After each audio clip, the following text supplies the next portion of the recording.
to observe the contact prayer, salat, so let songs of people converge upon them and provide for them all kinds of fruit that they may be appreciative.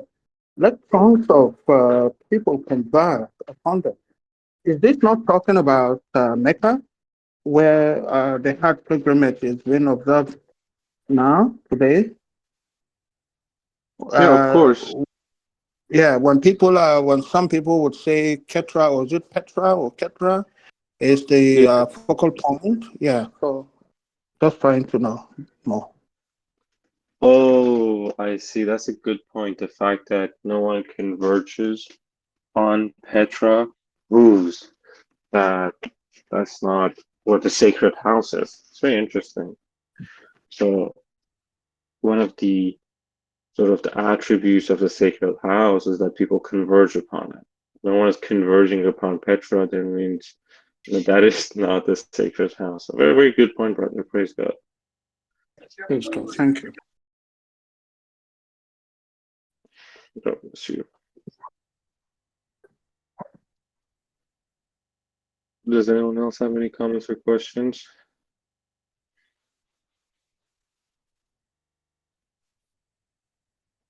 Uh, which one?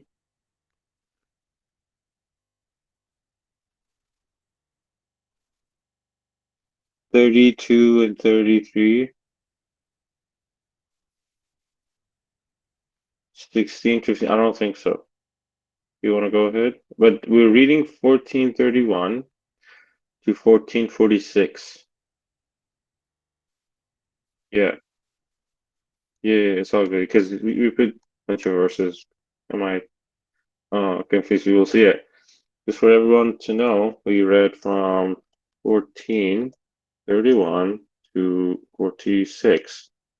If you have any questions or comments, please go ahead regarding these verses.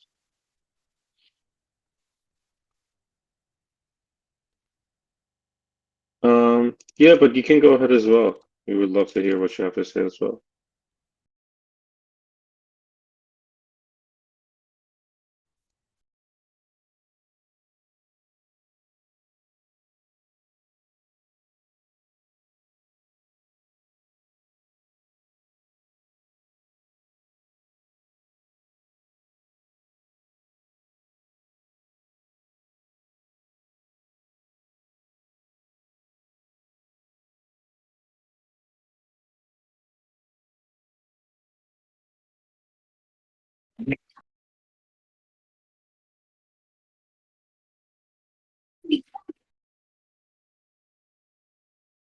Exactly, praise God. Thank you very much. Let's see. If no one else has comments or questions, we're going to load in the next batch of verses, God willing. Let's see.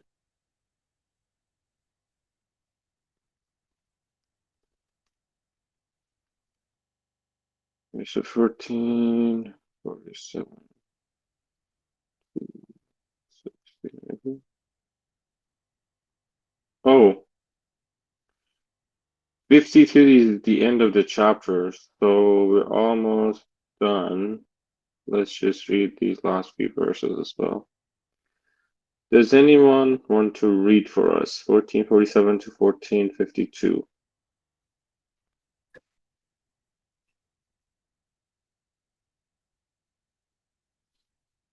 No volunteers, I'm just going to read it myself, God willing. Seek revision, God from heaven, direct the name of God, most gracious, most merciful. Guaranteed victory for God's messengers.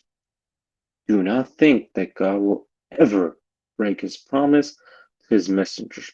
God is Almighty Avenger, new heavens and new earth. The day will come when this earth will be substituted with a new earth, and also the heavens, and everyone will be brought before God, the One, the Supreme.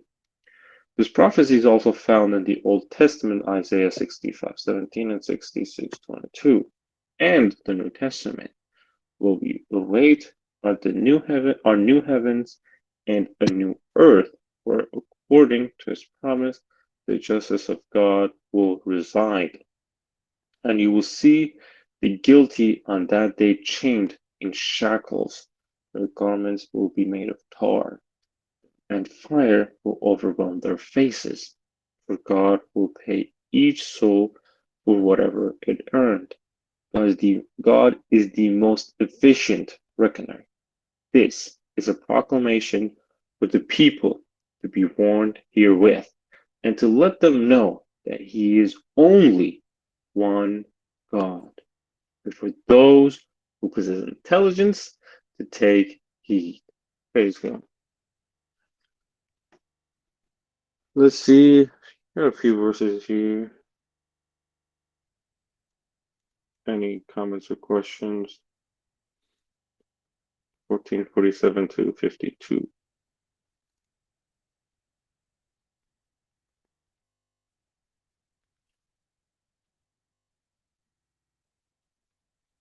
Well, I mean, 47 is quite obvious. It says, do not think that God will ever break his promise to his messengers. God is Almighty Avenger. His promise is that he supports the believers.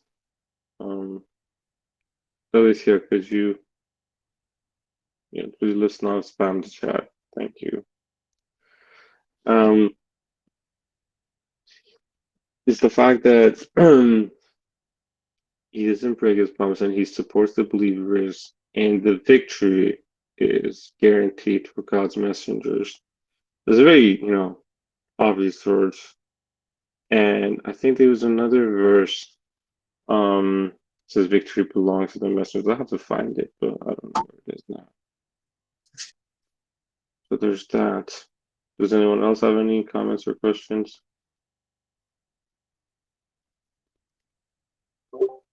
I think there might be an appendix that explains what will happen regarding what is described in chapter 14 and 44. 1444, you said? No, I said there is an appendix that explains a situation described in chapter 14 and chapter 44 regarding the new Oh, earth. okay. So I have to look it up to quote from it.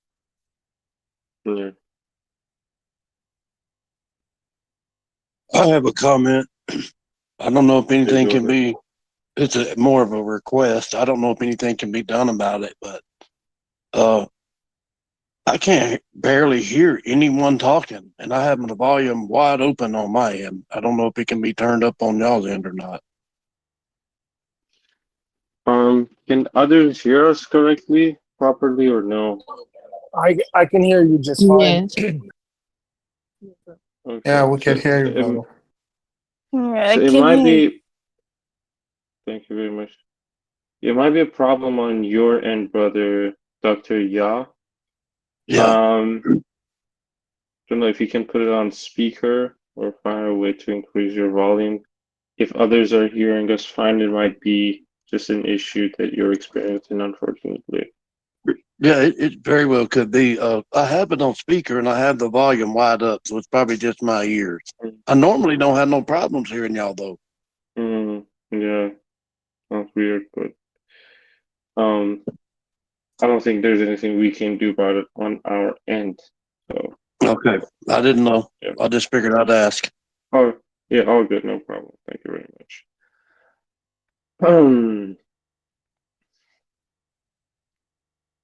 All right. Did you find Alithia or no?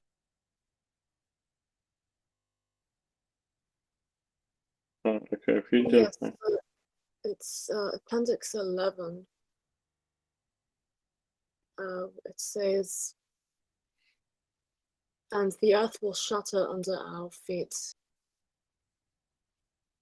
as mentioned in 60. I'll just copy and paste this in the chat.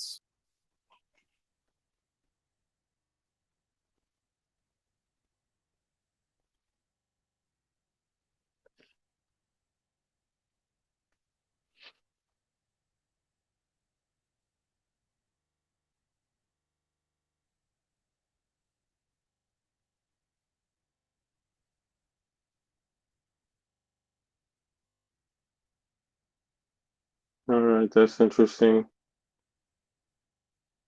The earth and the mountains will be carried off and crushed, utterly crushed.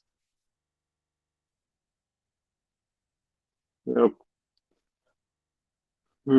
That's good. Wait, does anyone want to say something? Right here.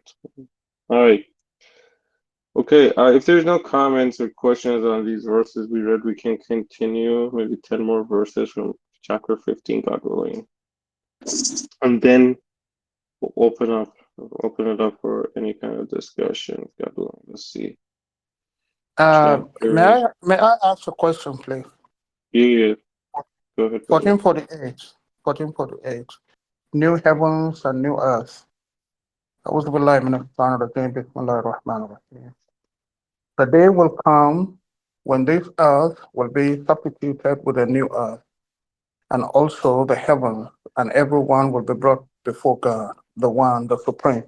The change of new heavens and new earth, I think it is because it is going to be the day of judgment where God will come to judge everybody, and because the earth is being polluted, the heaven is being probably also being polluted, and because God is coming, so it has to be cleaned up, of all these sins and satanic things, so that the place will be purified for God and for the judgment to take place. I don't know if that is okay. Yeah, I mean, I have a similar understanding in mind because this universe, I feel like, is the farthest from God. When God comes here, the galaxies and the planets and everything is gonna collapse, including Earth. And it might be the case for some upper heavens as well. So that's why I suppose there'll be new heavens because the current heavens, like all the galaxies are gonna collapse and crash and get destroyed. That's a that's my take because they cannot withstand God's presence. It's so grand, it's so powerful that they just can't stand it. So they get destroyed. So then God creates new ones after that, I suppose. Yeah. I think it is a similar understanding that most of our leaders have, especially those in government. Maybe let's say if a president wants to visit a place, they send the securities to with snipers to ensure that all the environment is free from all radicals or things like that. I Mm-hmm. think that is where these people have an idea to do that. Inshallah. Yeah. Praise God. That's good. Okay. So does anyone else have any comments? Yes, I have a. It's not about actual topics, but that could be still interesting. That's a question I'm asking. Sorry. Peace be upon you, everybody. Sorry for Peace my be upon apology. you, brother. Sorry, I was very focused on my question, and it's take time for me to express in English. That's the reason. Sorry for that. And the question I have is about the fact that we know, everybody here know, that we cannot make people believe, especially and uniquely in our message. It's only God who make people believe, and even when we think that we done some work to make them believe, it's just an illusion. It's only God who make it. But the things that we can do, it's um, get get stronger the face of the one who have already believe in the message. And I would like to ask to everybody, to you, Sajad, or everybody, do we have any plan, any activities about that? Because we know we have some activities, debate, and and I know there is a Quran recitation that is very good for getting more stronger and for study the revelation. But maybe that could be the first thing, the first task to us, because it's the only task that God say that we can manage and have any influence. Thank you for your attention.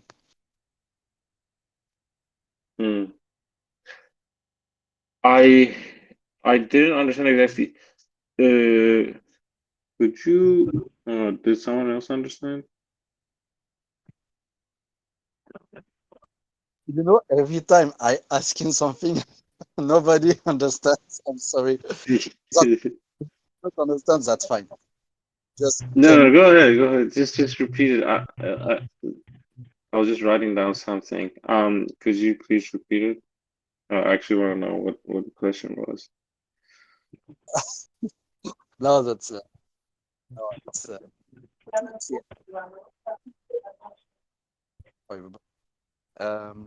that's fine. That's just too complicated to be expressed in the. No, from what I was understanding was that you were talking about the things that we can do to spread the message without forcing others, right? Because there's no compulsion in religion. So we can do debates and hold Quran studies.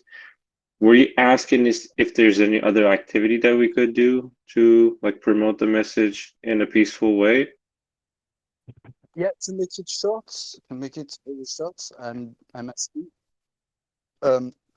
what is your opinion, your point of view, Sajjad? For example, the fact no have influence only on the one who has already believed and make them better, and not even we sometimes we think that it's possible, but not on the new one. What is your opinion about that? That to make it simple. Thank you. So essentially help the new submitters or other submitters how to improve, how to become better believers, right? Yes, but for the not only for them, but for the other who believe, each other. I Oh, guess. okay, yeah. There's a very important commandment in the Quran, um, to advocate righteousness and forbid evil. There's actually a verse in the Quran. Let me find it for you. It's chapter 310, I believe.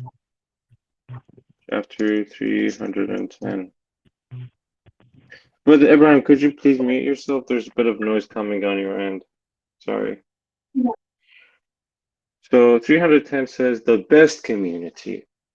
You are the best community ever raised among the people. You advocate righteousness and forbid evil, and you believe in God. If the followers of the scripture believed, it would be better for them. Some of them do believe, but the majority of them are wicked. This concept of advocating righteousness and forbidding evil is repeated many times in the Quran. It's a quality of a submitter family. It's a quality of a community of believers. And it's something I've seen in mainly in Western cultures. It's not very present because the societies are very they're built mainly on individuals, right? So it's very individualistic societies generally, from what I've seen. So people say, it's not my business. If they see someone, for example, getting robbed or someone getting assaulted on the street, they say, it's none of my business. I'm not going to go help. That's not what we see in the Quran. In the Quran, we have to advocate righteousness and forbid evil for our community where we live. If I see someone, for example, being drunk and harassing people in the street, in my community, I have to say, this is bad. You shouldn't be doing that, right? I will have to scold them and forbid evil. Same time, I will have to advocate righteousness, tell others to be kinder to each other, not to do these things. So this is important. If a community does not advocate righteousness and forbid evil, it's just going to spiral downward. For example, look at California. At this point, people can just go into any store and steal anything they want as long as it's under $950. Why did this happen? There's so many videos, people just going to the stores, breaking everything and, stealing things, and the police don't do anything about it. The security don't do anything about it. This is a result of the community not advocating righteousness and forbid evil. This is what happens when you allow negative and forbidden behaviors being repeated in the community. Had the people been like, okay, you know what? We're not okay with people stealing. We're going to be harsh on crime. Or the citizens themselves, or the believers, would stop others from stealing or assaulting others. This would not be the community that they're living in. So, and that has to do with forbidding evil, but advocating righteousness, on the other hand, is also very important. That, for example, I see, someone really coming to the masjid. I would tell them, come to the masjid, brother or sister. It's good for you. These verses don't force yourself to be with the believers. The Friday prayer is mandatory. God says, drop all businesses. By doing this, I'm helping that other person to become a better believer, right? And do more righteous thing, follow the commandments in a better way. And by doing that, that person becomes more righteous, not only, and I also earn positive credits. I become more righteous too, because I'm fulfilling God's commandments. So I think this is a way that a believer's community should work. It shouldn't be, oh, it's none of my business. No, that's not what we say. We advocate righteousness and forbid evil. And I think that's a way a submitter community can grow. Does that answer your question, Brother Amadeus, or no? Yes, that's is a good answer. I do not understand that way. That is enriching me about the vision. Your opinion is interesting. And can I ask you about kind of practical case, having your opinion or on something? Yeah, go ahead. Okay, I try to make it clear. I have it's like my brother-in-law, and he married a second. He had a second wife. He's a Sunnite. He's a Sunni convicted Sunni, right? And then he have a baby with them with her, and he just gets divorced to go back with the first wife. he did not left the first one, but he now left the second one, and he took back the house, the car, and let the second wife in in misery. Oh, wow. Now, yeah, but it's a Sunni convicted, so they do something. They do things that we cannot understand us because we Mm, we above that, right? And yeah. everybody.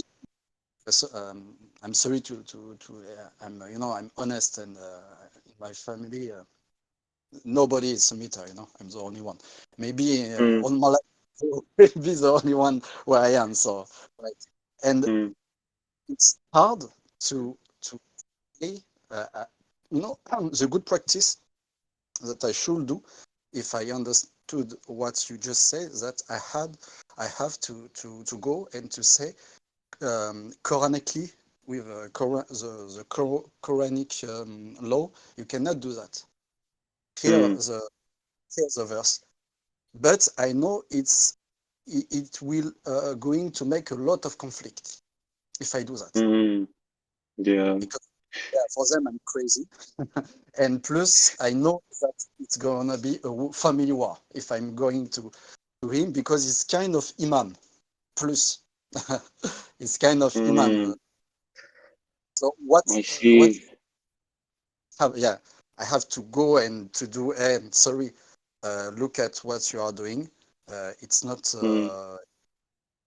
I have to do the truth, to tell you the truth, or I just let the thing going because, there are Sunni and we are different each other. Do you Mm. understood? I definitely understand. There's actually, I think there's a verse that, let me see. Is it 4:135? Um, I'm trying to find a verse that talks about standing up for justice. And Okay. I don't know where it is right now, but Maybe for Surah 42? 742. No, Surah 42. Um, let me see if I can help. Let me see. Surah 42. Yeah. Because I know there's a verse talking about standing up for justice. Let me just find that real quick because I don't want to say something on my own.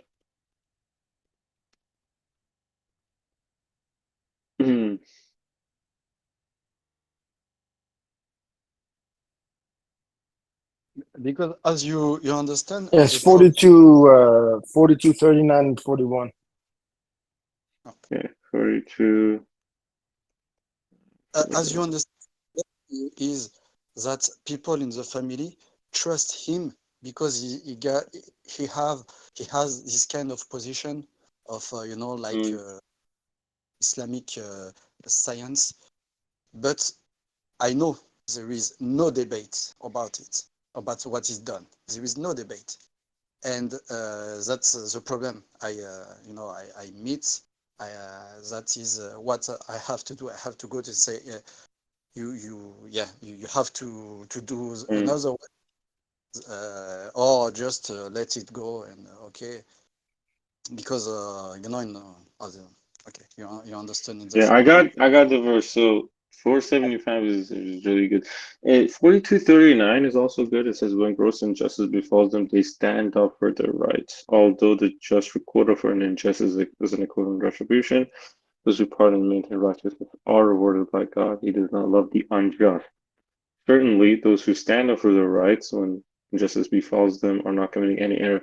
So, standing up for justice is never a bad thing, right? If others don't like it, that's their problem. And you're not making any error, and I think you're doing a righteous thing. And then there's another verse, 475. It says the believers are fearless. It says, why should you not fight in the cause of God when weak men, women, and children are imploring?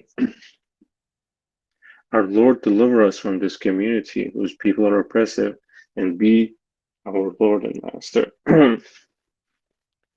So, because of this, I think that, should not fear anyone other than God. And I'll tell him, what you're doing is not righteous, is against the Quran, in a kind way that he would take heed. And yeah, I mean, you should not be worried about what other people think. At the end of the day, you should just stand up for justice. But do try to make sure to give the message in a righteous way because the women and children they have rights.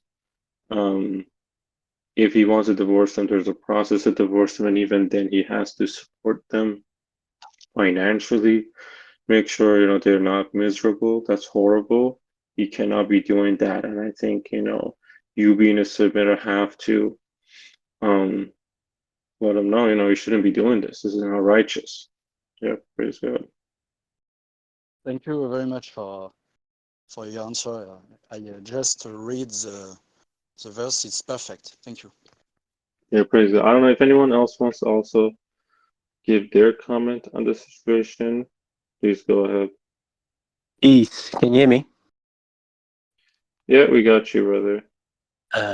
So yeah, I think you got two problems there. Aside for his injustice to his partner, it's also the fact that maybe you're less confident in your ability to dissuade him or the people that believe him in his religion, right? In Sunni Islam, and God tells us that He moves us from stage to stage. So if you're a Sunni, the first stage for you is to realize that this is all hadith is a fabrication. You have to take them out of that illusion that hadith is useful in any way, right? You show them all the references in the Quran about how which hadith other than this will they refer to, and then all the bad hadiths, all the hadiths that are anti-hadith, and so on and so forth. So you need to do your research there, so that it's easier for you to stand up to be righteous against these sort of atrocities, right? And then in 68, the subtitle is Basic Law Regulating Relations with Unbelievers. God does not enjoin you from befriending those who do not fight you because of religion and do not evict you from your homes. You may befriend them and be equitable towards them. God loves the equitable. So the point is, if they're not fighting you, if they're allowing you to preach and stand up for your rights, then you can be fair to them. But if they aggress, if they initiate some form of aggression towards you, then you can retaliate, right? Their foothold is weak. They don't understand their religion. That's why we have a lot of it's useful to come to the chats when the debates happen, especially with a Sunni or something along those lines, because it will improve your ability to debate with others, right? How a Sunni mind thinks, which I was a Sunni for a long time, so it's not hard anyway, and how to refute their point of view.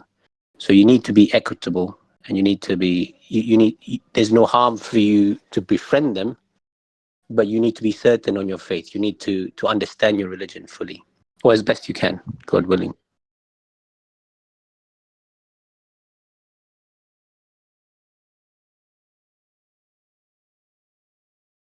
Praise God. Thank you very much, brother Saeed. Does anyone else have any comments?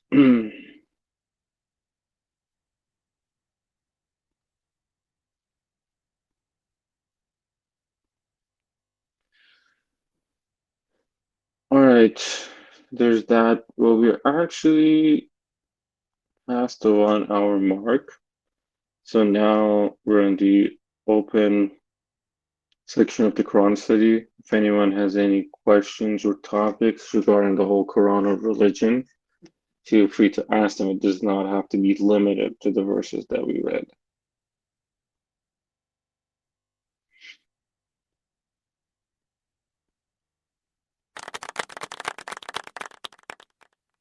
Thank you very much. God bless you. Thank you, Brother Sajjad, for coordinating the study.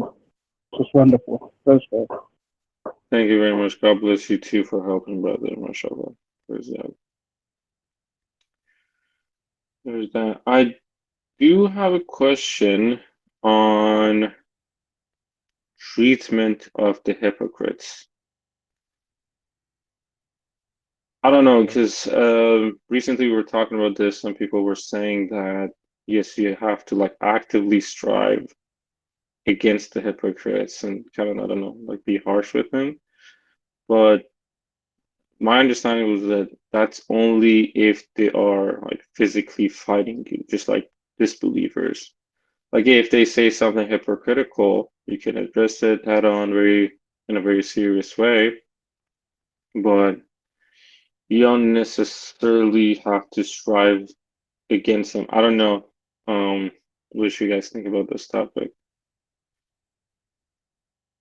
Does anyone have any opinion on this? Peace be upon everybody. PC Party Sister Rose, go ahead. I'm of firm belief that we shouldn't be aggressing, right? So God says he does not love the aggressors. If you're being aggressed upon by someone, I feel like you are in 100% right with God to call people out for what they're doing. I'm also of the belief that we don't call people hypocrites. We don't call people disbelievers. We can say what they're doing is hypocritical and try and lead them down the right path. We can say what they're doing is leading them into disbelief, right? I think we need to separate the action out from actually calling people a something that they are, right? You're following Quranism, you're being a disbeliever, but unless we're being physically aggressed upon, I think we just need to kind of deal with people in the best manner. I don't feel like we should be going out and actively tech-fearing people or actively calling them out for things if they're not aggressing upon us. I think as a community, we need to take that stance. Be firm and what is the terminology? Be, what is it, firm and what is it, Brother Said? Harsh and stern. Harsh and stern. Yeah, Harsh so and be stern. harsh and stern when they're aggressing upon you. Be stern with them in your conversations when they're not being aggressive. That's my stance. That's an Can I chime interesting under thing. this? Because I have kind Yeah, of building on go ahead. Sajjad's query, because I also want to know what the correct response is. So what if you have a new submitter admits you, and the person, believes whatever, any number of things that messengers said, but they reject, right? Maybe it's dietary prohibition, maybe it's insurance, or any number of things. What's the course of action there? You're a submitter. You see this, and person A is a long-time submitter and is propagating this idea that the messenger was wrong in one account. And this isn't an instance of him not knowing. He knows, but he simply refuses to accept that this is the truth for whatever reason. And the new submitter receives this information. You, as the third party witnessing this, what do you think you should do? I think there's a verse that talks about, when two believers sort of go against each other, but this is slightly different, I guess, because they're new submitters and they're trying to skate the land for themselves. Yeah. I guess in that situation, you should just try to get involved, right? Like it happens here on VC. If someone, like new to submission asks a question, and then let's say someone is giving them a false understanding on this topic or anything, you would just be like, hey, that's actually not true. This is the correct understanding. Here's the reason why we think this is the correct way to understand it.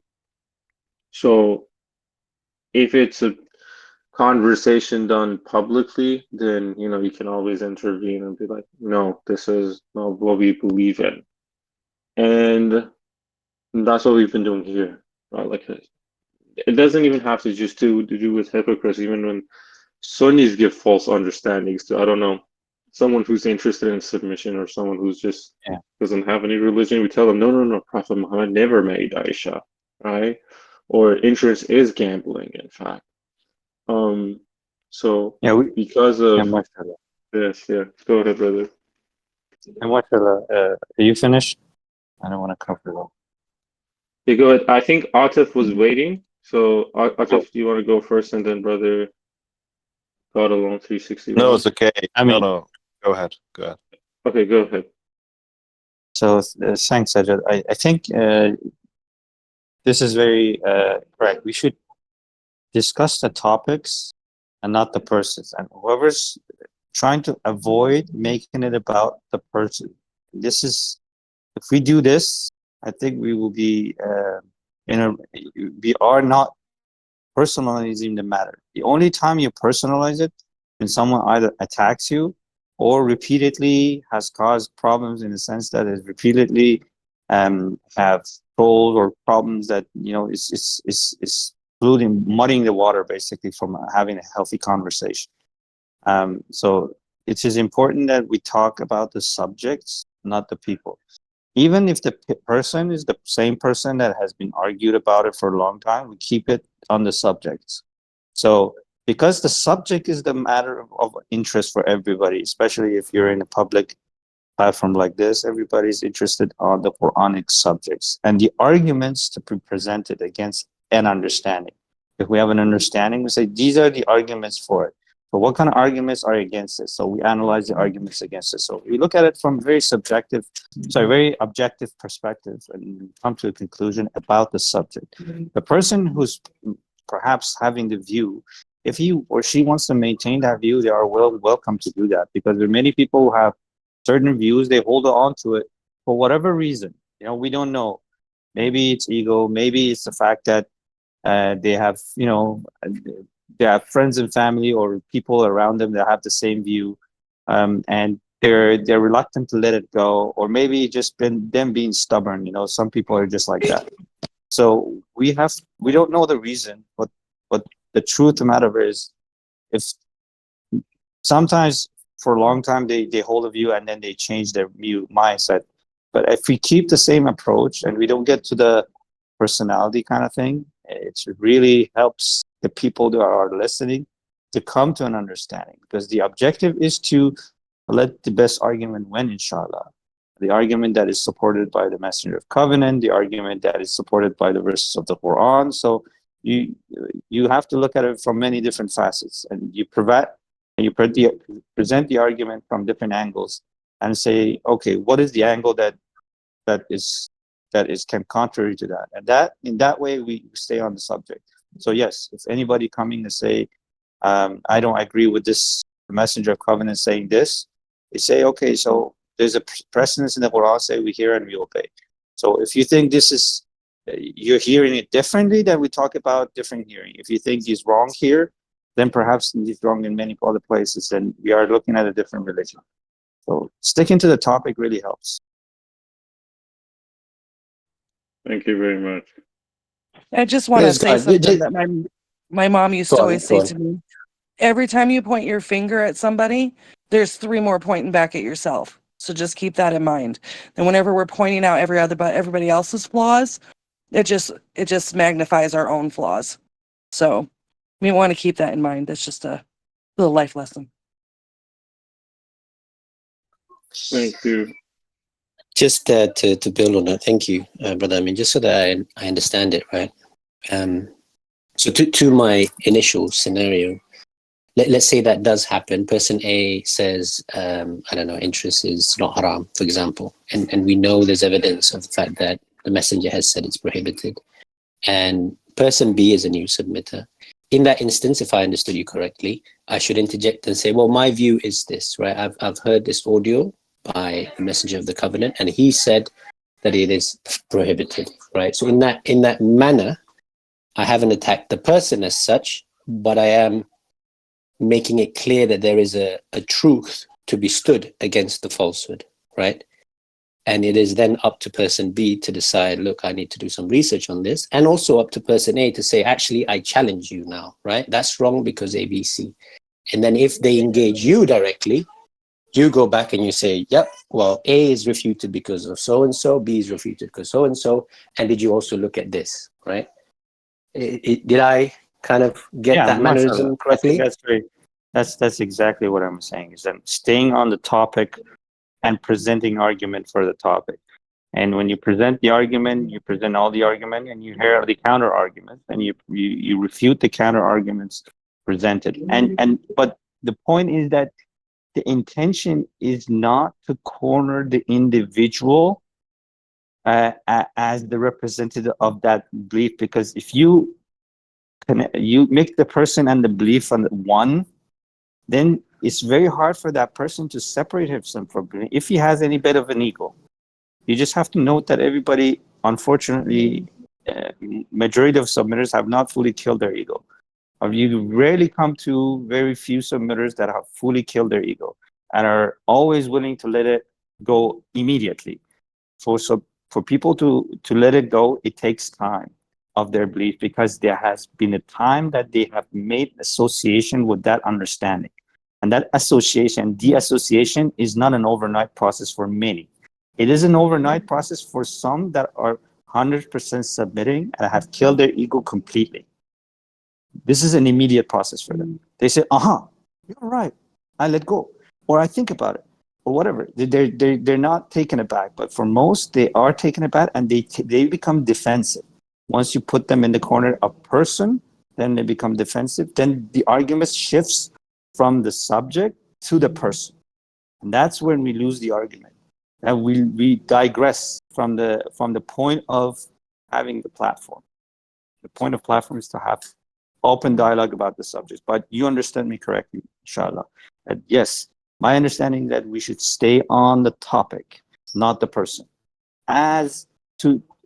Only rarely, only very in extreme scenarios that you see repeated behavior, then you call out the behavior and you ask the person to be accountable for the behavior. Or basically you're saying, okay, why are you doing this? Okay, just give me a reason, whatever. Like, you let them explain themselves and you hold them accountable for it. But do not corner people because they have a certain understanding and try to peer pressure them into giving it up. Otherwise, there will be consequences, or they'll be shunned or whatever, because then they feel associated with that belief and defending it for whatever reason. Well, you want to de-associate person with the belief. Just focus on the understanding. Inshallah. Praise God. Thank you, brother, for that. Praise God. Amazing insight. I wanna. Oh, Atif deafened. Amadeus wants to say something. I think also he's been waiting. You want to say something, Amadeus? Yes, sorry. Yes, it's very interesting. I would like to reply on his talk. I have a question. You might be in position for answer. What if I accept the position and the mission of messenger of Rashad? Does it mean that I kill completely my ego? I think that's the beginning of the process of killing your ego. It's not like, like one moment you decide to be a submitter and your ego is all gone. I think we all have egos. I think I still have some ego sometimes. And the process of being a submitter, worshiping God alone, through the context of reading the Quran, that continuously helps us to better and better manage to kill our ego more effectively. I don't think the moment you decide to join submission, your ego is killed and dead and it's never going to come back again. But rather you have taken the decision that I am going to kill my ego and I'm going to do that right now. You start by doing that, but it's a continuous process, right? Because that's where we get tested. That's why we come across new understandings. For example, many times I might have a certain understanding in religion, and then I come across a verse that shatters my understanding of what that should be. Then, it might be a little bit difficult, it might come easy, depending on the situation, but I kill my ego, praise God. Because there is still some, I feel like, in many cases, and, even in dealing with others, someone insults you, try to get back at them, but then you realize, oh, I gotta kill my ego. So I don't think ego is something that, you can like instantly kill and that's it. Something that keeps coming back, keeps coming back, keeps coming back. And that's what Satan tells you to do, to be on the ego trip. But it's the process of being more effective at killing your ego, I think, that we engage in. That's my understanding.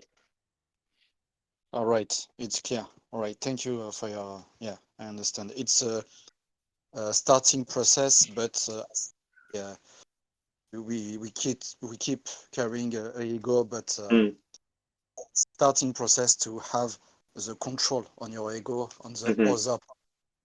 your life. All right. Yeah. Yeah. Yeah, Very good. I think the ego is correlated with the message, and that's what I learned from the message of covenant, is that the ego is not like someone pushes you and you don't defend yourself physically, or someone, badmouths you and you're not standing up for your right. The ego has to do with religion, and one of the ways of God's and reason of sending a messenger is to expose those who do have ego. Because once he sends a messenger, one among them, and sends them, when you have to go, when you have dispute, you have to go to him, or when you have to hear and obey, people don't like to do that, and it's a religious matter. And you had this precedence in the Quran about the story about Prophet Muhammad when he changed the Qibla, and people were reluctant to obey him. This was a test of ego, right? Because they had a precedence that they should do it obviously facing Mecca, and it was changed. They didn't like to change it. So one of the ways God tests the people's whether they kill their ego is by sending a messenger. But yes, ego is relation to religions. Whatever God is asking you to do, if you say, yes, sir, I hear and obey, then you have killed your ego. But if God asks you to do something, you say, no, sorry, I know better, then you have ego. Right. Goku Thank has you. asked, would emotional attachments also come from the ego? Distinct quality? What did you say, Alethea? We couldn't hear you.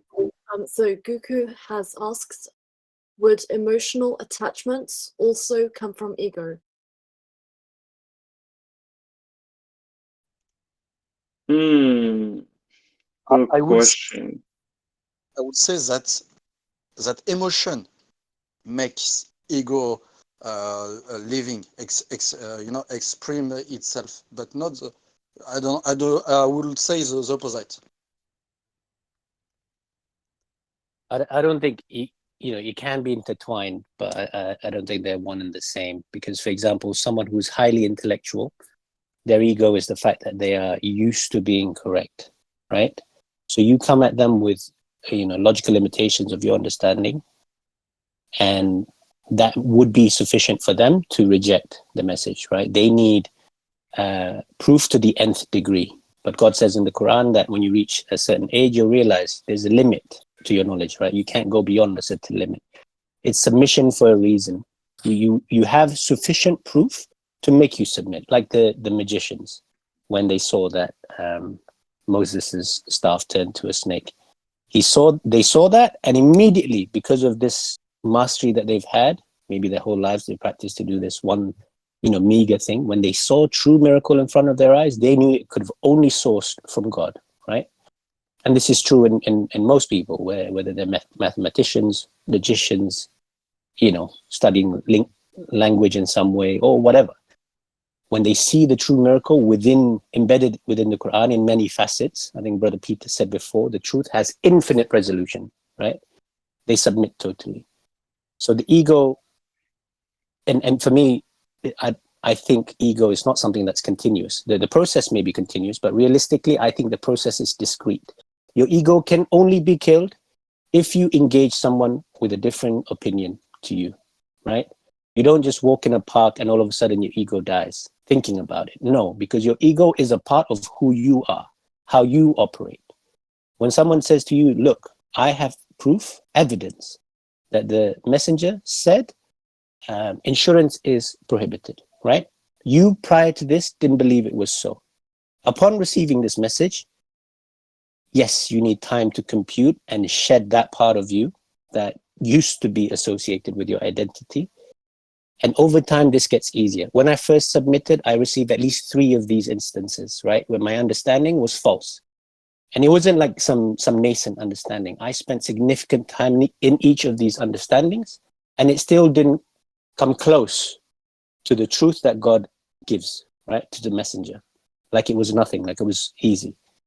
And so when I received these messages, I paused because I'm like, oh, I missed something here. I need to research. And by God's grace, within sufficient time, I did arrive at the right thing. But when it happened, it hurt. When your ego dies, it hurts. It's the same as like cutting your hand is a part of you. It's embedded within your psyche. And it's a part of you that needs to be rid of. You can only do so by engaging with other believers, by trying to arrive at the truth, because there is only one objective truth. Thank you for your answer. Thank you very much.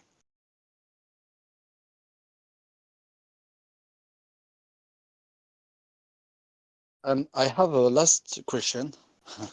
It's my last question because we are talking about ego.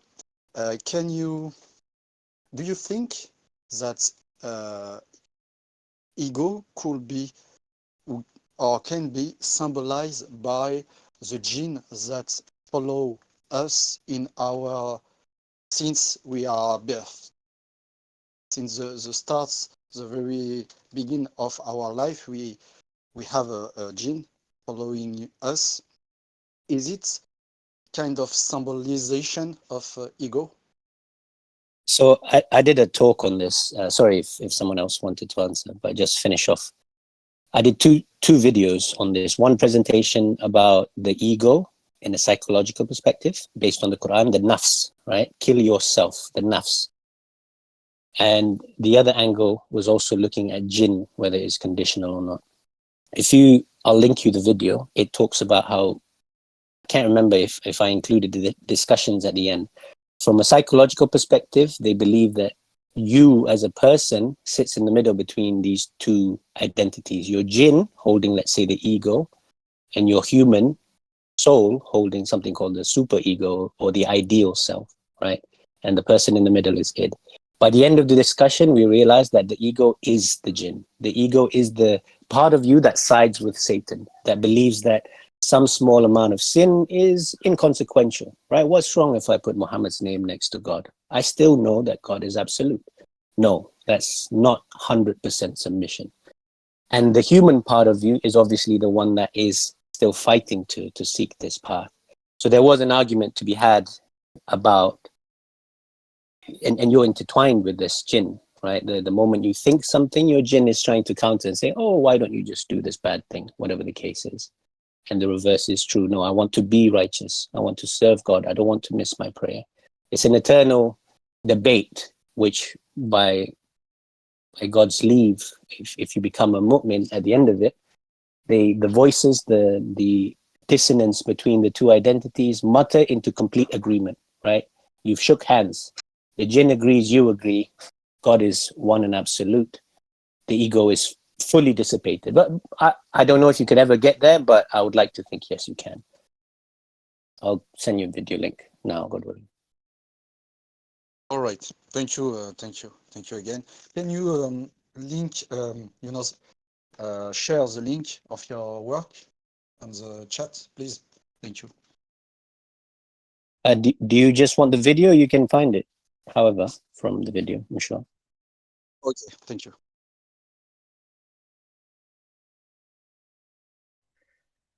Thank you very much. Praise God.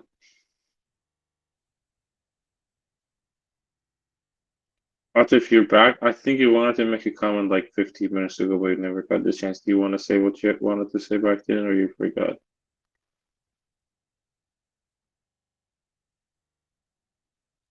Okay, you forgot. Sorry about that.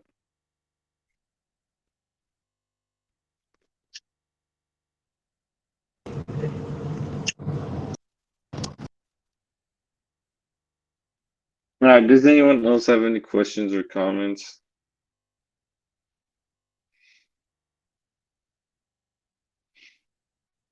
Questions or comments? Yes, so in chapter 2, verse 54, the footnote of this verse specifies that we were exiled because of ego, and the source of it is Satan's ego. So the jinns by default, if you read in Appendix 0 or 7, they have more allegiance to Satan, and therefore they are more egoistic than humans. So the source of any increase in your egoism is going to be from your jinn companion. Well, I wouldn't blame it all on the jinn. I think jinn might stroke your ego or give you ideas or whisper in your ear to do a certain thing, but at the end of the day, it's just you. You have the final say. The jinn cannot physically control you. I can tell you to do this. I can tell you to be high on ego, but you can just say no. I'm not gonna do that. Yes, but That's I was saying yeah. the source of it would be the jinn companion whispering. So it's, of course, it's your choice whether you want to convince the jinn companion to side with God. So then the question is, can the jinn itself start having a higher ego? Right? I don't think it necessarily has to have an external source. We already have ego without the jinn. Yeah, jinn could exacerbate it, make it even more. But I don't think it's like the sole source of it.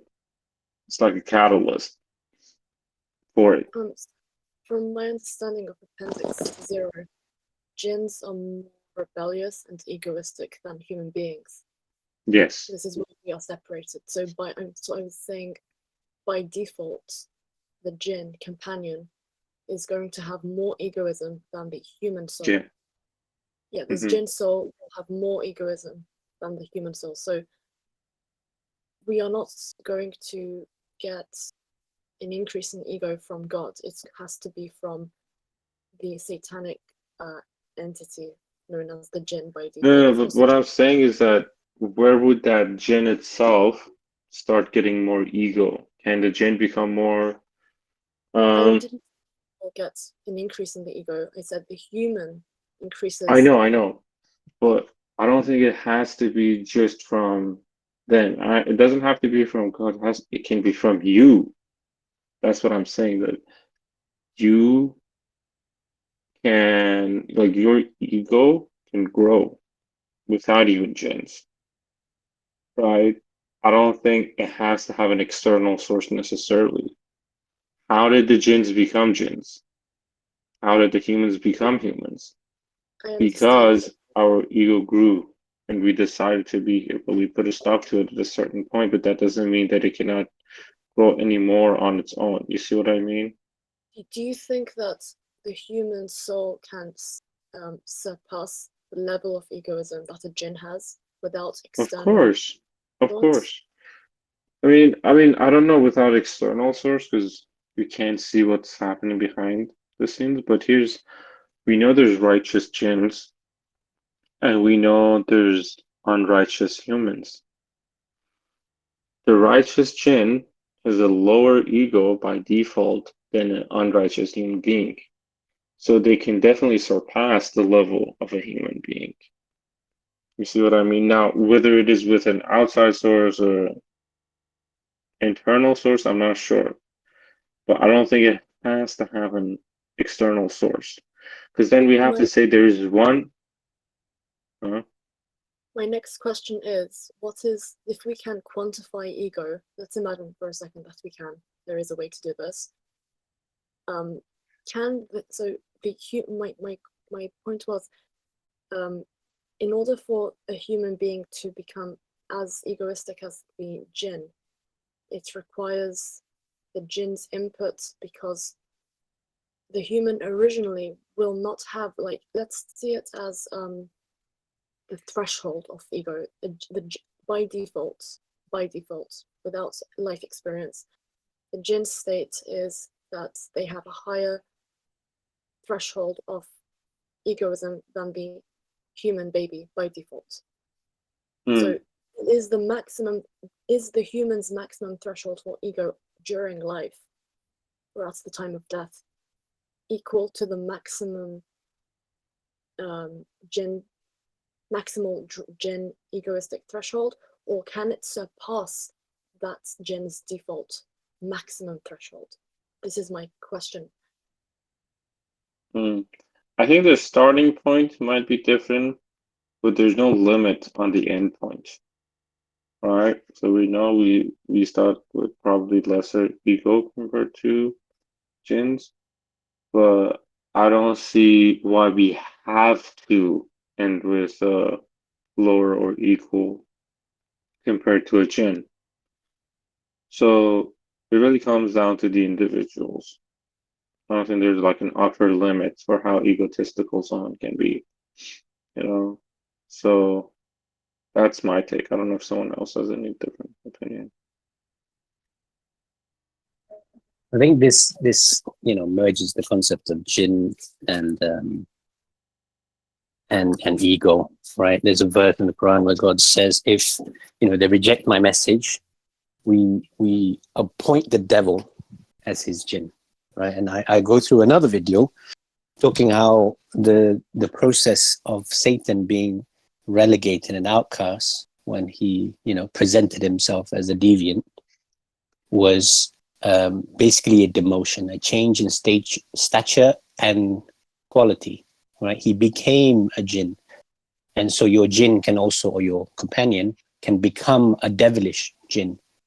And the point is, at this point in time, it's very hard for you to separate one and the two, right? When you're decisively fighting God, for example, when you say God doesn't exist, God is, I don't know, any number of negative things you can say about God as a disbeliever, then you can also look at that someone who's hardened by their choices up to the point of maturity. So up to that point, you will have all the grace in the world to receive the message of God and to change your ways. But if you're hardened in your way and you believe something unrighteous is righteous, if you believe that putting a name next to God's name is acceptable, if you believe that refuting even that God exists is acceptable, right? Or saying that Jesus is the begotten Son of God, all number of gross sins. At that point, your mind is set, no new information can come in. Then it says in the Quran that your jinn now is 100% favored towards Satan, which means you're lassoed with them. So whether we're talking about the upper bound of the ego or whatever, I think it's inconsequential, because it matters about what you're doing now and how you're trying to mitigate your ego, right? Whether that is a part of the jinn or within yourself, that doesn't matter, because it's you that is going to be judged at the end of the judgment day. And there's also in the Quran where God speaks to Satan and says, was it Satan that spoke to us and said, I did not mislead you, right? I only showed you, presented or whispered to you these options, presented them to you. You did them yourself, right? God will not be unjust, not even the least. Nothing you do that you didn't yourself want to do will be punished. As a sense of a spectrum, where this is what you can do, this is acceptable, it's righteous behavior. But if you want to, go for how do you put it, like the stretch goal, right? We want to get to a point where someone does this wrong. Say, okay, God's going to take care of the situation. I'm not going to try to take matters into my own hands. But there is a caveat here. I'd put, okay, if we're resorting to patience, it has to be legitimately because we're striving to be patient. I'll give you an example. Let's say I'm just naturally a non-confrontational person. Okay, and my shortcoming is not that I'm not patient, it's that I let people walk all over me. Okay, and then I'm in an incident. Okay, and I have every right to voice my opinion, stand up for my right and this and that. And I say, no, you know what? I'm not going to do it because I'm just above this. When realistically, and this is something, only the individual and God knows, the reason they're not is because they basically are too intimidated to stand up for the truth. So rather than being, honest with themselves, what they're doing is they're disguising their shortcoming as a virtue. And I think this is something that each individual, we have to know, like, what is our predisposition? If my predispositions, I'm always, just, no, I'm going to let that person have a piece of my mind, then I need to err on the side of being more, forgiving, more patient, not, trying to think that everyone's doing me an injustice. But if my shortcoming is no, I don't, tell people that they shouldn't treat me this way, or that, you know, I allow people to take advantage of me. And then I have to be honest with myself and be like, okay, I need to err on the side where I'm going to, you know, be awkward for myself and stand up for my right. I think this is my personal take. That, you know, what God wants is that perfect balance. That's kind of what we should aim for. Hey, I got a question about that. Let's say that you enjoy doing a certain religious activity or practice, right? You enjoy it a lot and you keep doing it, right? Does that count in the same way as not enjoying it and still doing it? Like, do you kind of know what I'm saying? Like, suppose there's a thing that you do that is really righteous, right? But a lot of the reason you do it is because you really enjoy it, right? What does that mean, you know? What's wrong with that, So though? I mean, that's a win-win. yeah, exactly. No, It's because like, look, ready? If I'm here because I enjoy being here, right, and I love doing this, right, it's different than when I force myself to do something I don't feel like doing, but I do it anyway. Do you kind of get what I'm saying? yeah, okay. Think of this. We each have different predispositions, things that, you know, we like, we dislike, and stuff like that. I personally think that's a blessing.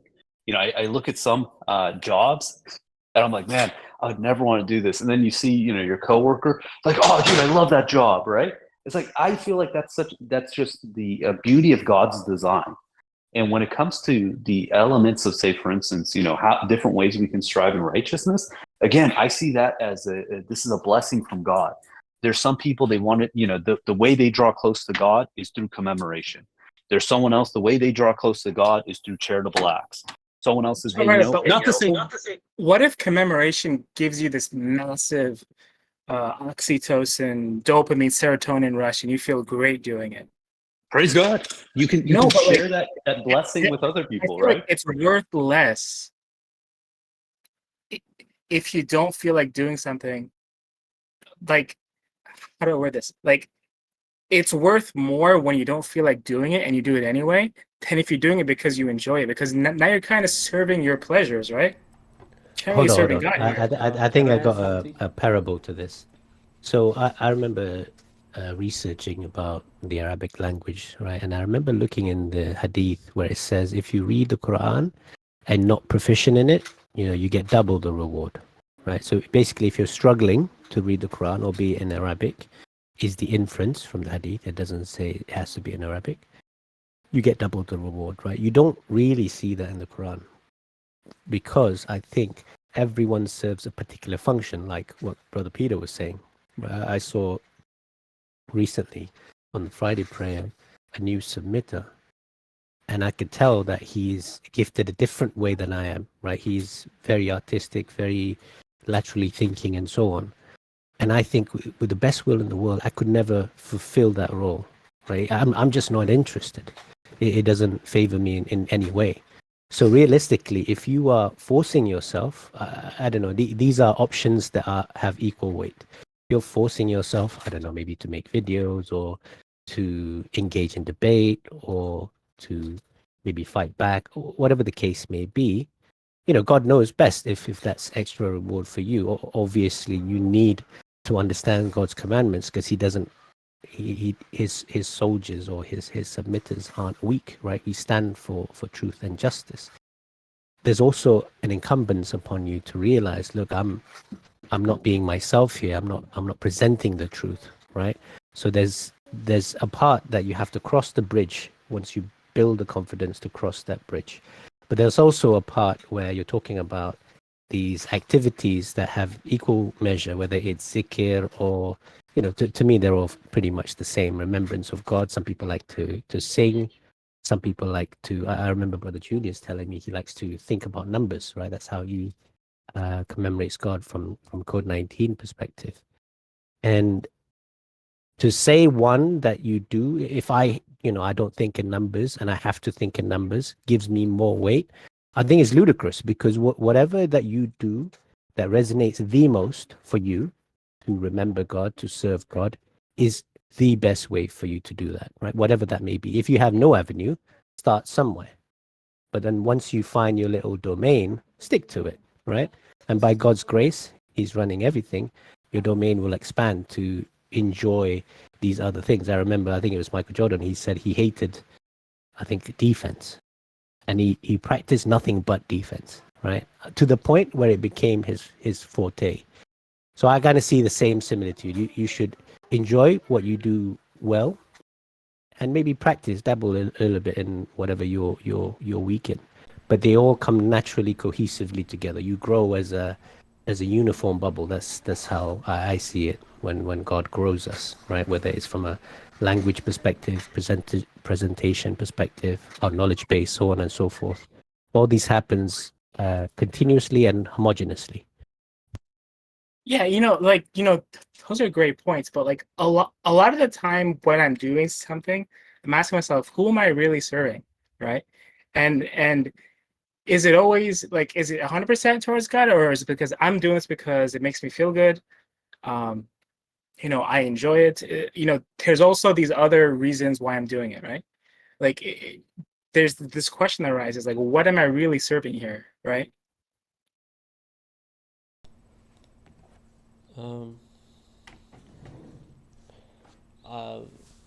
Rashad Khalifa, I heard from an audio.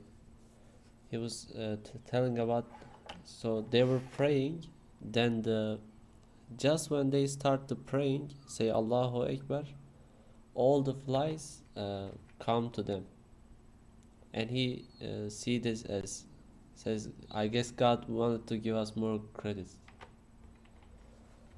So if something is more hard to do, you get more credit. If you enjoy something, okay, let's say you are doing dawn prayer at 7, but maybe you are doing the dawn prayer because you're also going to work. Then the dawn prayer will be at 4, and that will test and showcase if you really do the dawn prayer for God, or because you're going to work and just do that at the same time. This world, the design is to sift out the degrees. So you may enjoy maybe something, some worship, maybe going to conference, maybe sometimes else. Actually, conference, maybe on conference you may enjoy some conference, but that is a result of another pain, which is money and the traveling. You do sacrifices, time sacrifices to go there. Other things, maybe you enjoy something later, you may that might be not enjoyable, and you will be tested if you do it still when it's not enjoyable too. And dawn prayer, Quran study, these may not be enjoyable at the start, and this is where we develop our souls. After you develop your soul, this will be more easier. This will be easier to make. Also, this thing, without your soul, God may make it easy or enjoyable to you to do these things. Remember, when we do something hard, like wake up for dawn prayer, or give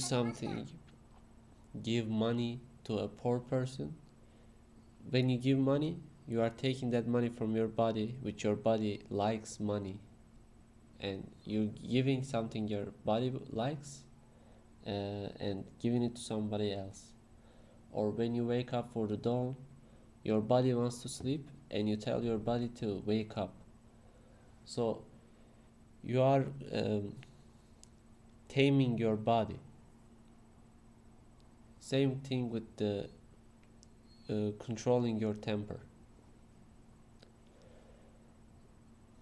It is harder when your soul is not strong, and the work is harder. So you grow more. Your soul grows more when it is harder.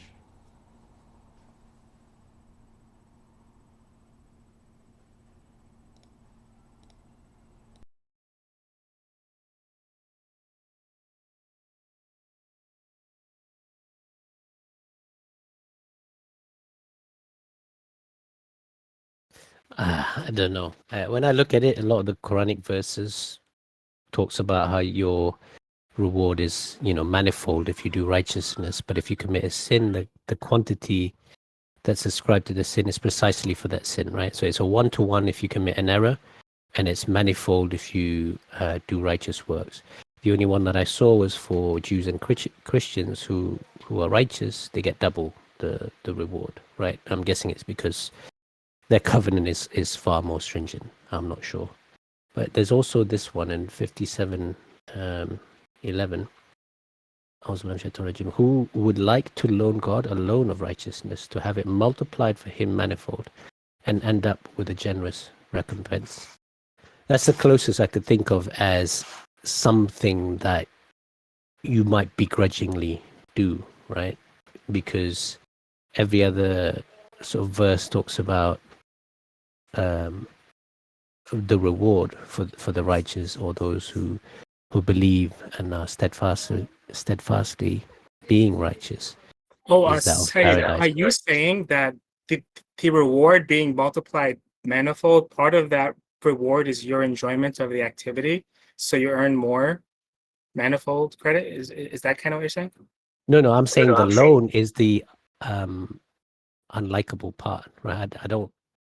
Typically, when you do righteousness, is something that, when God is talking about a transaction, as it were. For example, there's a verse in the Quran where God says He buys from you your lives and the money, right, from the believers, and the reward for that purchase, as it were, is paradise. So your whole life, your whole attribution, and your day-to-day dedicated towards God, who has purchased this from you.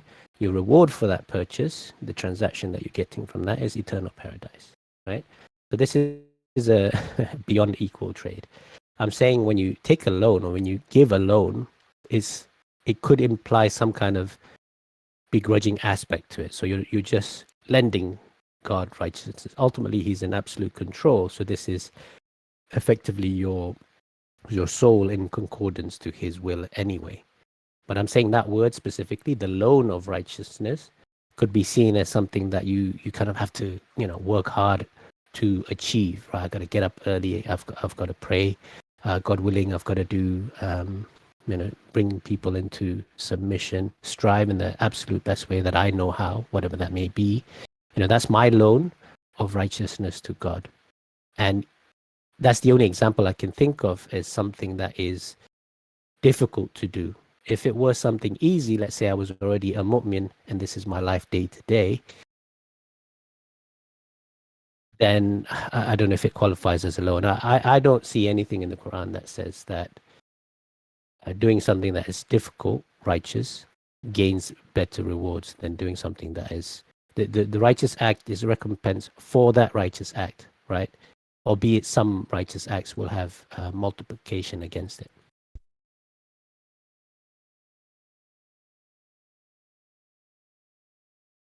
I think it relates to sovereignty, basically. So if you are sovereign, you'll still have bad things happen. Not bad things per se, but like you still experience friction or stress, but you're unfazed by it. And you'll still do righteous things, but they are part and parcel to your being, right? Kind of like what Rashad was saying when he went to these, what is it? Not conferences. He works for... I don't know, whatever it was, I can't remember. They get paid a lot of money, and his colleagues were wasting it on, like, basically prostitutes wherever they went. For him, he said, because he's grown his soul so much, it's not even a consideration, right? So over time, it's kind of like fleshing out your muscle. If you worked out to the point where it's easier for you to do those things that you thought were difficult, you should be rewarded for that, right? Albeit it was the journey to get there that was difficult, and only God knows how you're rewarded for that. But the righteous deed is rewarded for the righteous deed. Your intention matters as well. So short answer, I don't know. But it sounds like you are saying what I just said, which is what I thought you said, right? What did you think I said? Even I don't know. But I don't think I know what I said. Part of the reward is part of the manifold increase of the reward is the positive feedback effect that you keep on doing that same activity by getting stronger, right? That's part of the manifold rewarding of good deeds, is that you're going to be inclined to do more of it, right? Yeah, I think if you focus on the difficulty internally, the strife that you face on committing a good deed, for example, then only God knows best as to how you're rewarded for the fact that it was difficult for you, right? The first time I entered submission, it was difficult for me to kill my ego. God willing, over time, it became easier. It's very likely that challenge in the beginning is rewarded more heavily, but it's also possible, looking at what we saw, that it's all to do with the actual act. Your recompense exactly for the actual act that you did.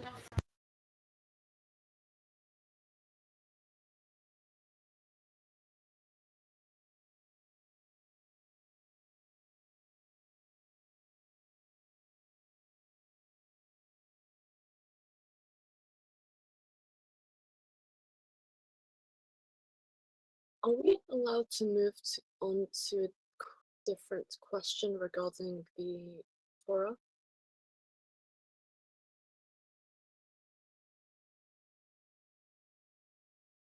So I heard that Moses is not the only prophet who received the Torah. Is that correct?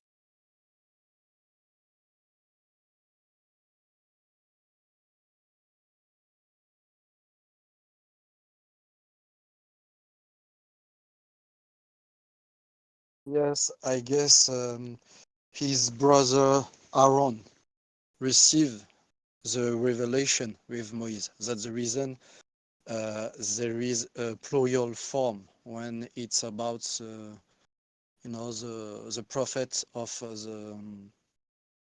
the revelation of Moses, because Aaron and Moses receive it.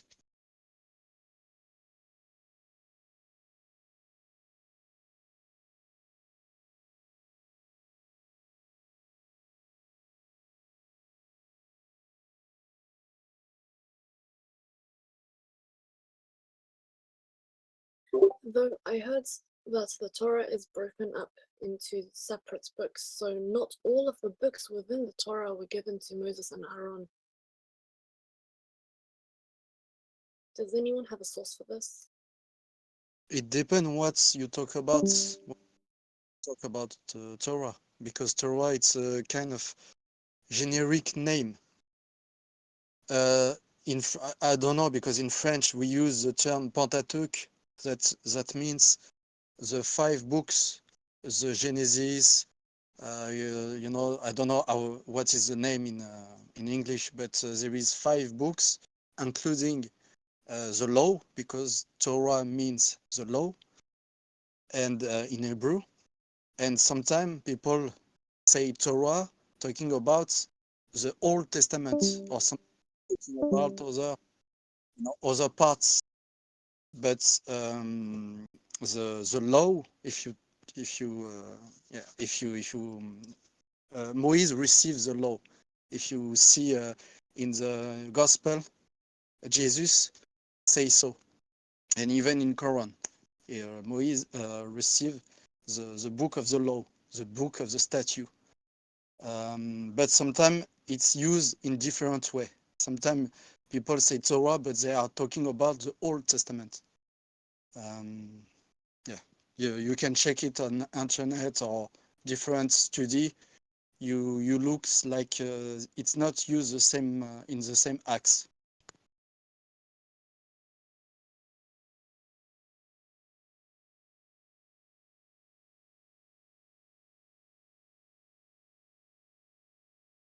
Thank you for answering. I was wondering if anyone here has figured out which part of the Old Testament was given to the named prophets in the Quran. Because I'm pretty certain, from what I gathered, Moses and Aaron only received a portion of that.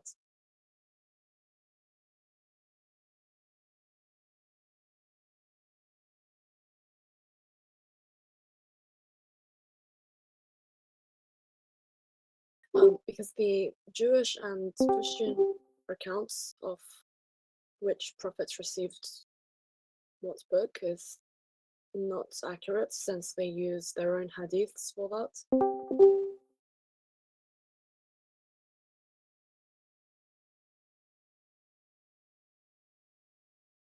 It depends because in Judaism there is the same attitude with hadiths that Muslim did.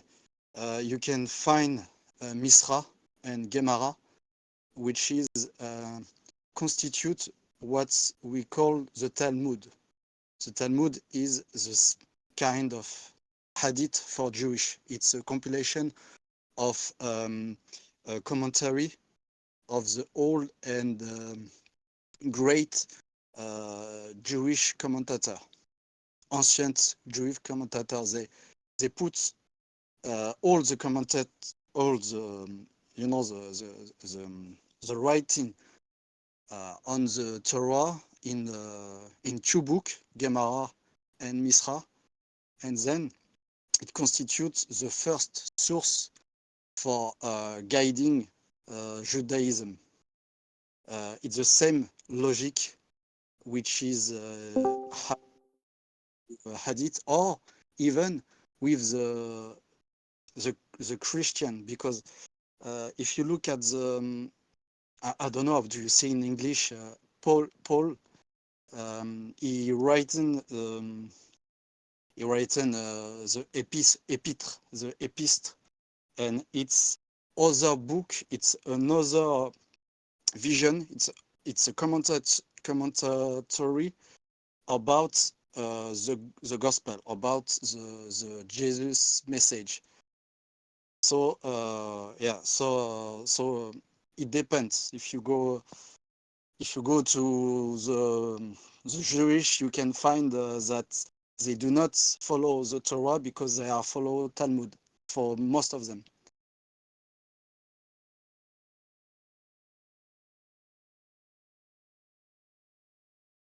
Yes, back when I was a Karite Jew, I never entertained the Talmud.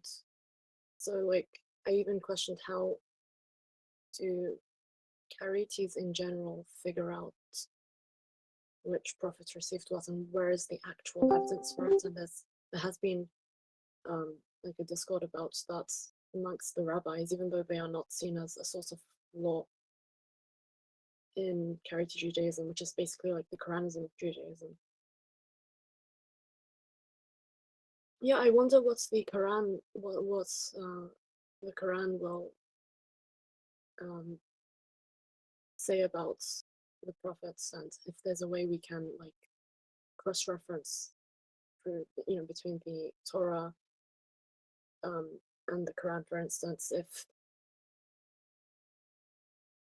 a prophet before Moses was told a specific thing, or then a specific event happened in their lifetime, and the Quran mentions the same wording or event, we can, and specifies which prophets that occurred to, we can overlap both to say, hey, the Torah has the wrong prophet or affiliated to this book, because it's the same with the Quran, since the holy book can get corrupted. A lot of things can change. Even the writers of the book can be misnamed or swapped around.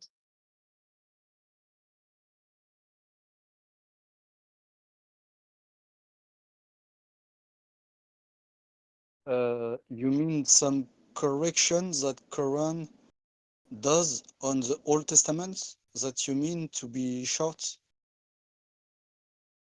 Potentially, if we can like find some overlaps, you know how in hadiths we figured out that the Muslim hadith writers were copying the Jewish hadith writers.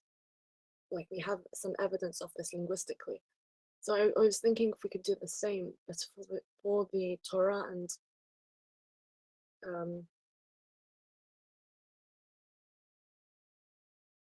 for the Torah and the Bible in this situation to find contradictions?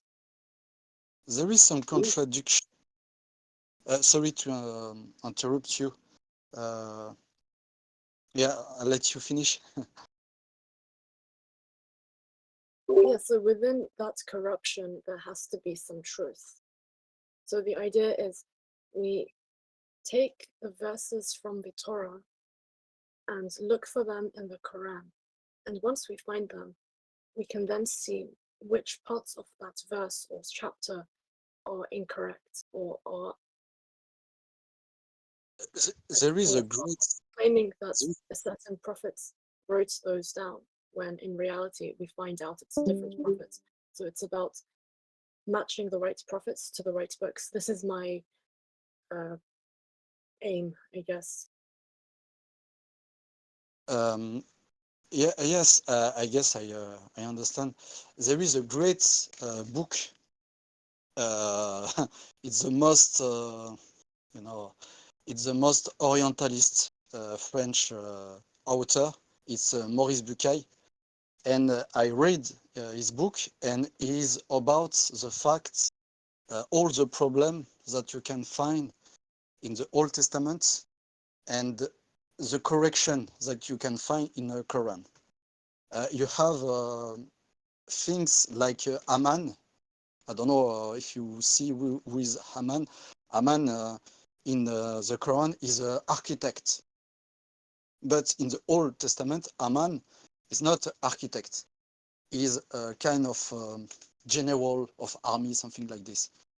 And they find some archaeological piece written on it that Haman pharaonic architect.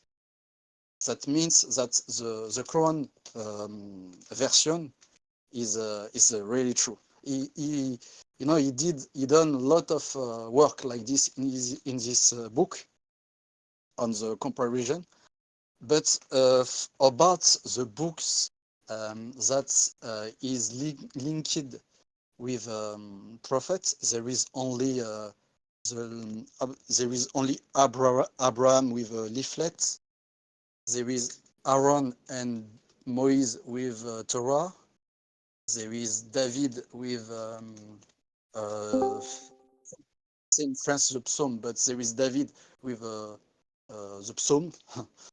And then the Gospel with Jesus, and then Muhammad. There is no so much book. There is no so much. There are no so much revelation. Only 4 in the Quran. Even Jesus, if you read the Quran attentively, you can find that John the Baptist, Yahya, is a prophet too. That means it's very strange, but he is called like a prophet. That means he bring with Jesus a part of the gospel. He's not a messenger if you read attentively. That means that only 4 book, and so 4 prophets. The other are messenger, because as you know, they do not bring a new revelation. They only they only bring a message on the actual revelation. Yes, these name changes kind of worry me.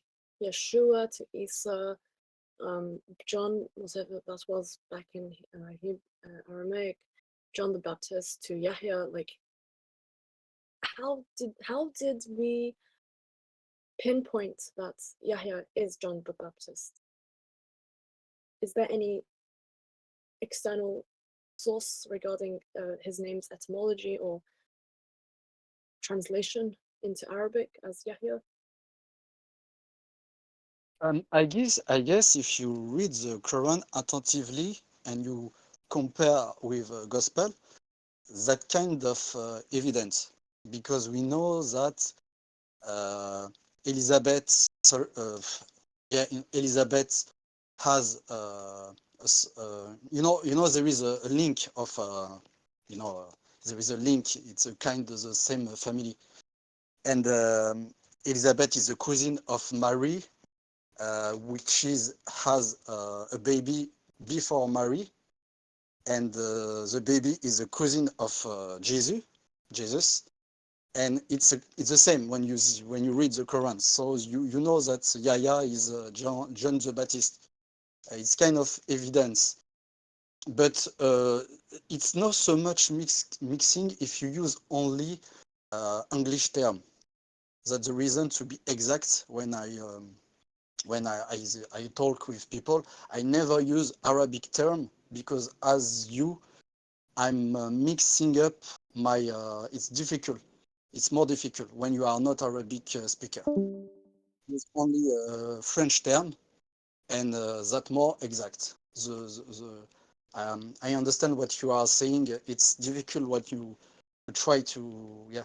But it's not so much, if you read attentively the Gospel and you read the chapter 3 of Quran, it's quite clear. There is no problem.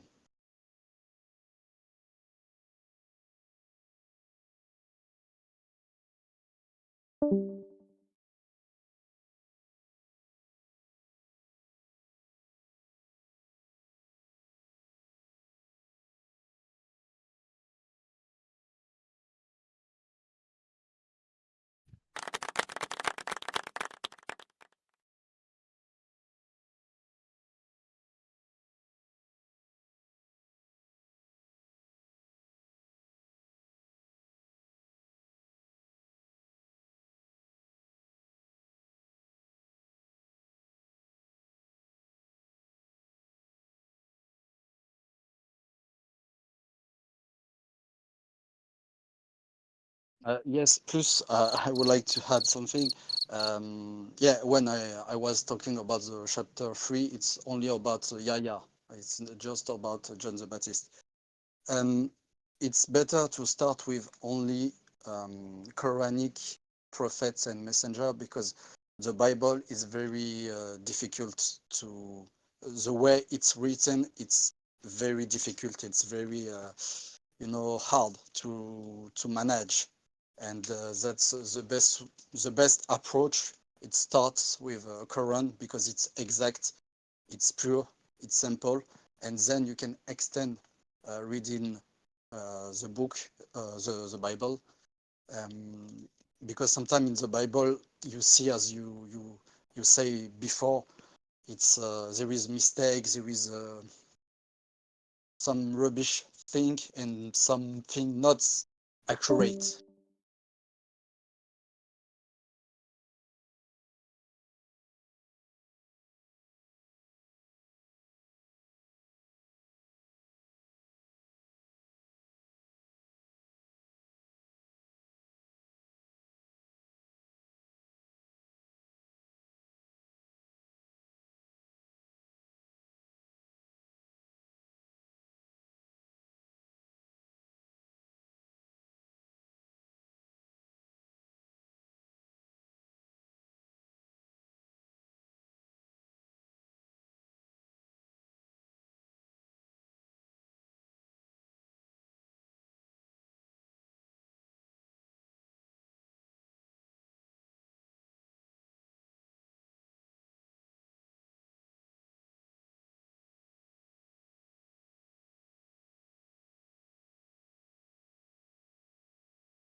I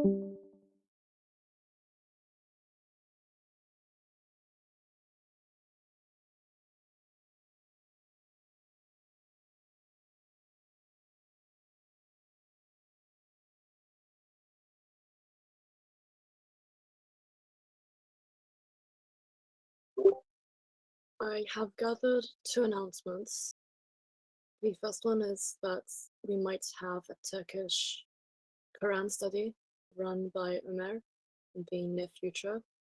And the second one is we have a Facebook group that is reserved only for insider submitters. To be more precise, single insider submitters. And so you can feel free to share this link with trusted submitters if you want to. And we only have 12 members right now, so we want to promote it so that we can build a larger group that is going to be more efficient. And it's Naveed, Huda, and I who are essentially the matchmakers in the Facebook group.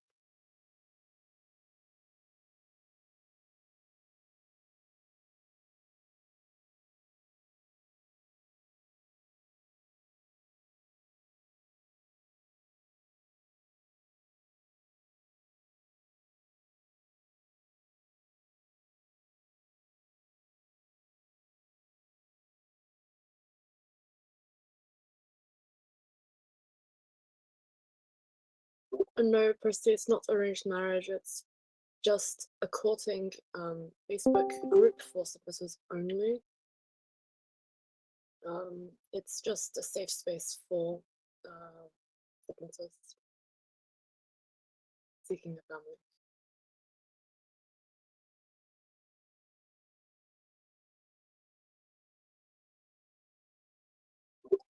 Or it could be used by people who want to learn more about Quranic families.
One's talking right now, so I have another question. I'm being lazy to type it up. Maybe this was discussed before, but I'm a little still not completely clear about the topic. Regarding your relatives, you know, the verse where God's commandment about regarding your relatives. What does regarding, first of all, what does regarding stand for? Like, is it just checking on them? They're okay, fine. You know, how are you? Good. How was your day? That's it. Or what is their financial status? You know, is there any struggles? Whatnot? Are they going through something? Like getting into deeper level of it. One. Two, if we are to regard relatives, does that mean something more when it comes to parents and siblings and family? Like, I'm assuming relatives are anything outside of your siblings and parents. So maybe grandparents are relatives, or maybe aunts and uncles and cousins. What do you guys think? Like, what are expected to do as far as that commandment is concerned regarding them?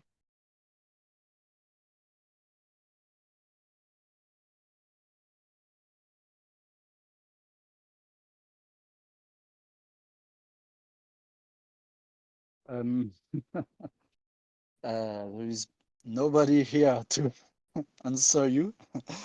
So, okay, I can try to give you my opinion on it. And so you ask about the attitude, the behavior you must, you must line up with your relative.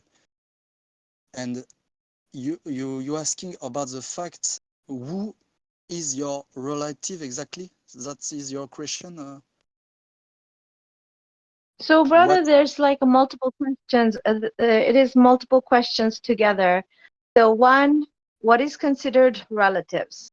Two, if God is telling us to regard relatives, what does it mean to regard? And three, if we are regarding relatives, there must be more commandment towards your parents and siblings, right? That's a question. Like these are three combined together. Okay. May I just mention that bil walidaini usually means parents, as far as I'm aware, because it tells you to not say off to your parents. It does not say to not say off to your siblings because they might be younger than you, like, and you can boss them around for their safety, I guess. But you should not lose your temper in any situation, obviously. I think the thing here with aqarba, al-aqarba means sisters, brothers, aunts, cousins, anyone who is your blood relative, but not your biological parent.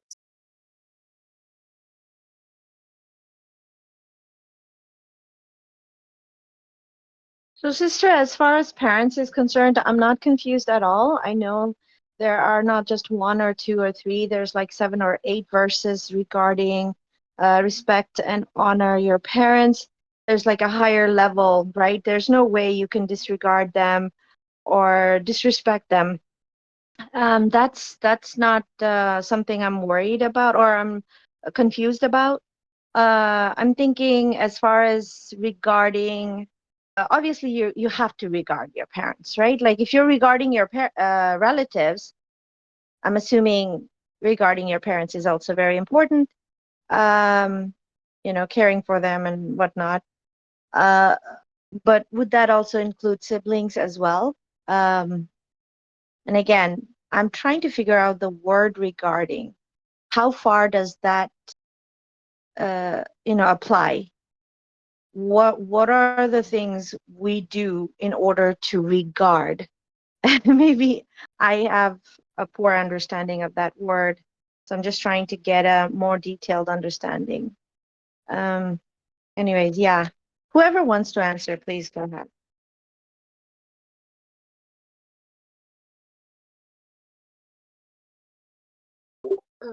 I guess it could be regarding inheritance, making sure that everyone gets their legal Quranic rights, inheritance rights. Sister, you're very soft. I can barely understand what you're saying. Like your words are very soft. So 433 mentions how you split up the inheritance left by parents and any inheritance left by relatives. So I guess you can reverse that, and you have the responsibility to regard the rights of your other relatives by not taking away their family rights. So regard could be on matters such as inheritance. I think this is the main one I can think of.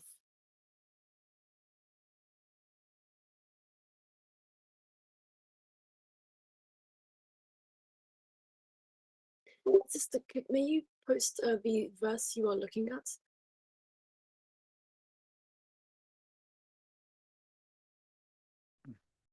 I'm not exactly sure. Let me look it up.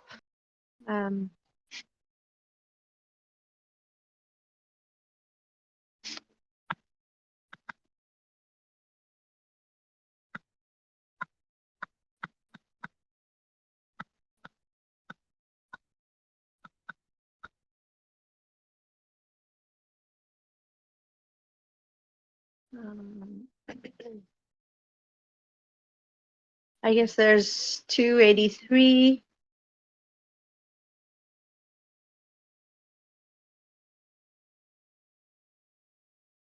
And 436. There's a lot of them. And I guess 135.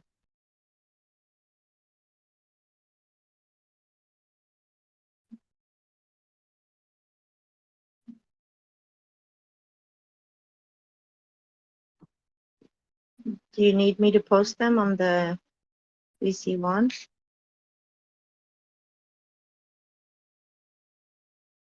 Yes, please. I tried posting some of them. Oh, okay. You did it. Okay. Very good. You did 283. And then next one is 436. Did you do 436? Yeah. No, that's not 86, 36. 436 and 135.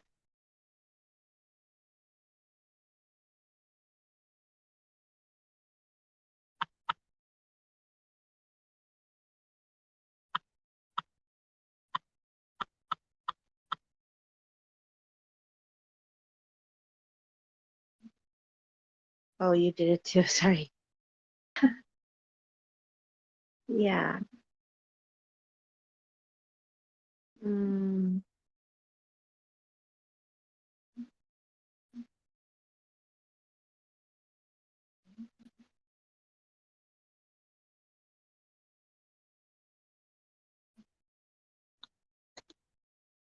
I think 135 is talking about like resolving family disputes and how you should be absolutely equitable when you serve as witness against your relatives or parents.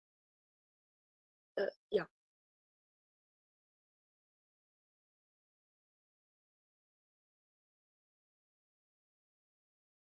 But you should be equitable with everyone else. I guess it's just specifies parents and relatives because you potentially know them to a higher degree than other people.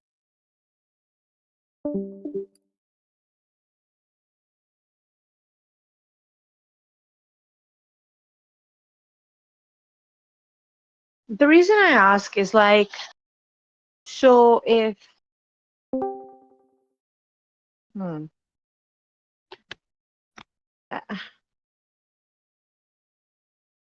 I guess, when it comes to your submission and you feel like there are people within your family that are provoking you to be objectors instead of submitters, I guess one can try avoiding those people, but then how do you avoid those people if God tells you to regard your relatives and and so I'm like kind of cramped up in between. Again, we go back to that place of using your wisdom and like work accordingly, right? But yeah, this is something for the longest time, as far as I can remember, I struggled to kind of find a middle ground where regarding the relatives is a mandatory, but then if there are members that are, igniting something that kind of takes you out of God's system, then better to avoid them, right? Or do you guys think we should just try I mean, not that we don't try, of course, after trying everything possible to make a relationship that is amicable, if that's not possible, if somehow you always end up becoming an objector because of their passive aggressive behavior or like, the way they provoke you, then do you guys think God would forgive the fact that you would not interact with them and avoid them? I think you do have a duty towards them, and you should try to fulfill that duty as much as you can. For example, if your grandmother, for instance, took away your legal rights, oppressed you, or whatever, and is mocking your religion, and one day she falls sick, you should still be willing to help her. Or I guess it's something along those lines where if you don't want to help your parents financially, Oh you no, can. so the question is not about no, so sorry, sister. I just want to clear something. The question is not about whether or not come to use for the other party. Absolutely. As a human being, I mean, forget submission in itself. I think as humans, it's very natural. It doesn't even have to be relatives or your parents. It could be just some bum that's, you know, in the street and they're struggling. I think as submitters, we would have that urge to help. And it's just a general human tendency or behavior. That's not something I'm concerned about. I mean, trust me, I've been able to overlook all the uglies from certain people who have wronged me over and over, and still been able to go back and help them when they needed it. That's not something I'm even questioning. That should be our duty, our job, you know, and God will reward you for it. This is something you're doing for God. Saying not even knowing they're suffering or struggling. They're not. They're fine. I mean, of course, if you're not interacting with them, you won't know what's happening with them. I'm saying, would it be okay to not communicate with them? Like, and I'm not talking about grandmother, of course not grandmother or parents. So let's say siblings, brothers and sisters. If we choose to not interact because one party is very aggressive or passive aggressive constantly, and then the other party is not capable of handling it. So would it be, do you guys think, would it be excusable in front of God to avoid that person?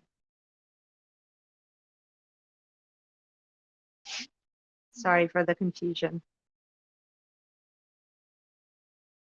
I mean, if avoiding them is part of your self-defense, and like you feel like they are threatening your life or aggressing you to the point where you need to put your safety first, then by all means, I think that's okay.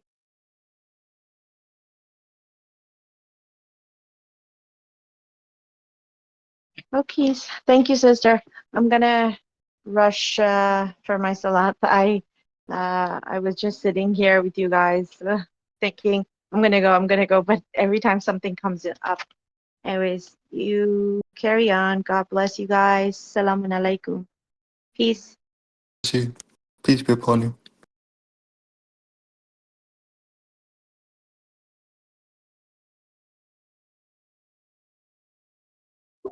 So Ömer has a Turkish Quran study every Thursday. If anyone would like to sign up for that, you can go to the events section of the server.